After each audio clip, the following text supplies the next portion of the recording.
7h08, la suite du journal sur Europe 1, Ella Medjahed, Nina Pavan. Et quel est le point commun justement entre Ella Medjahed, Lady Gaga, Barack Obama ou encore Angelina Jolie? Allez, au hasard, je dirais qu'on est tous gauchers. Eh oui, exactement. Et vous savez quoi, aujourd'hui, c'est la journée mondiale des personnes gauchères et on en compte à peu près 9 millions en France. Mais quelles sont les différences concrètes entre les gauchers et les droitiers? Explication avec Alexandra Gégy.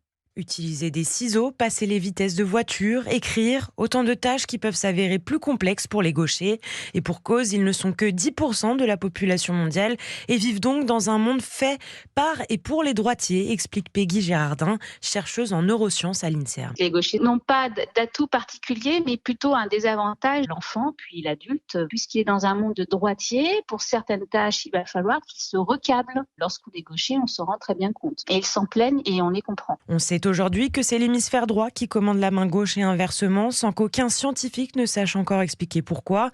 Et la notion même de gaucher-droitier est à nuancer, selon notre chercheuse. Les scientifiques se demandent pourquoi il y a des gauchers, mais en fait, on sait aussi très bien qu'on est tous un petit peu asymétriques. Jamais vraiment complètement droitier, jamais complètement gaucher. C'est très rare. Dans la population générale, les gens se disent gaucher ou droitier avec l'acquisition de l'écriture. Vous pouvez balayer avec la main gauche, en fait, sans même vous rendre compte. Impossible donc d'affirmer scientifiquement que les gauchers seraient plus intelligents ou meilleurs en sport.